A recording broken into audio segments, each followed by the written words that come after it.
Hi, everybody. This is Marilyn. Do we have any audio for this? Perhaps? Great. Thank you. Hello, everybody. This is Marilyn, and it's the noon edition of Welcome to My World. This is the 5th of April, which is a Tuesday. So, how's everybody been doing this morning? I'm not real sure. There have been a few trades available, but you sure have to be paying attention and watching to find these. Um, we had the trade balance news this morning came from both the U.S. and Canada and was not particularly, it wasn't just real nice.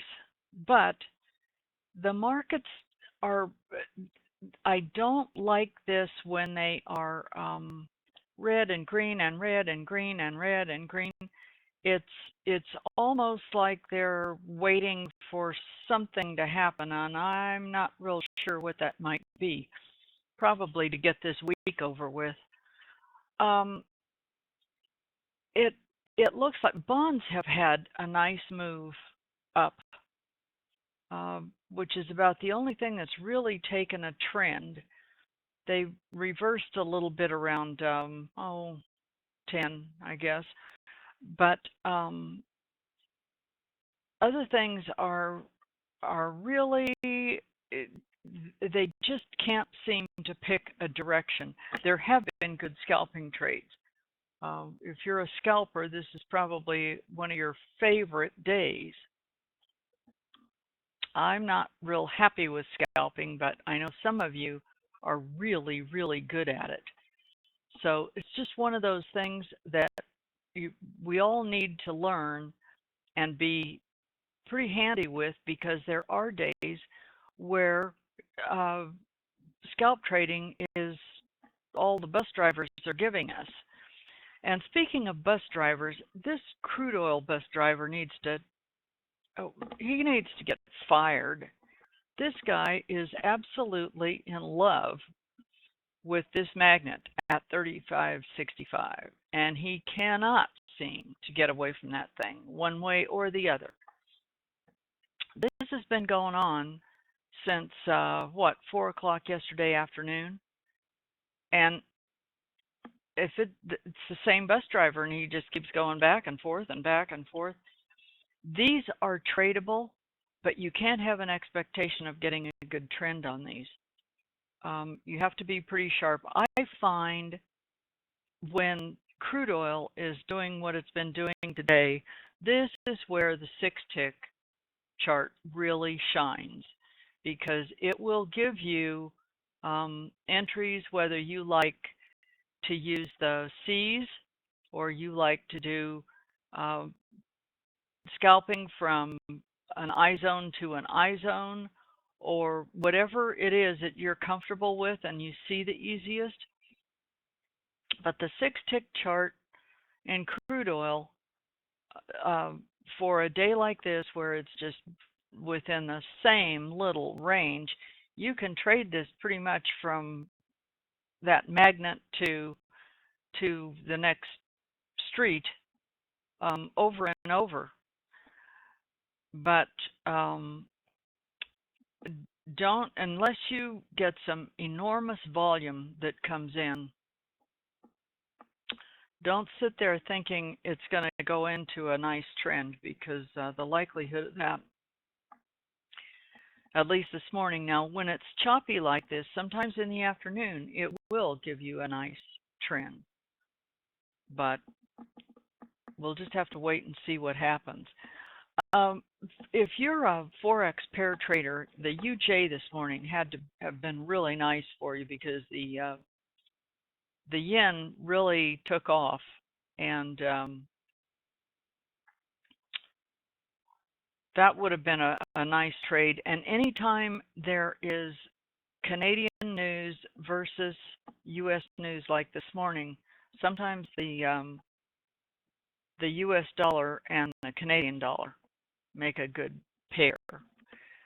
But I think with these indices, it kind of looks to me like the best of the bunch this morning has been NQ, and YM, and they weren't for exactly stellar. So there are days like this, um, and we just have to be prepared. There are trending days and there are scalping days, and this is sure a scalping day. The VIX is seems to be headed up, and it's trading right now about 15 and a quarter. So I think yesterday it was down in the 13s, and it's been kind of hanging around 13, 14. But as it comes back up, these indices, particularly the ES, that has been very disinclined to move. It, it looks to me like it got the same bus driver that the crude oil got this morning. Um, it seems like it's just kind of waiting for something to drop, the next shoe or whatever that might be. But as this VIX starts to come up, it's it's likely we'll see a downturn in the indices. There's not a lot of news this week, so that's another reason. When there's a lot of news, there are people who trade only the news. That's all they trade. And this week has not been the gift from the news gods, that's for sure. Tomorrow in the morning, there really isn't anything until 10 o'clock, and that's not a big deal. It's Canadian IV PMI. And then at 10:30 tomorrow, we're going to have crude oil inventories.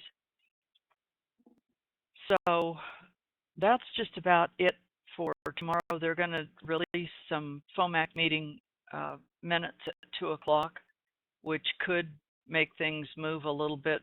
I'm not sure, since they just had a meeting and released those minutes, what this will do. But the rest of the week, we don't have a lot of significant news. This morning was heavy with news from Europe, but that's about it. So we may continue to see scalping days for the rest of this week.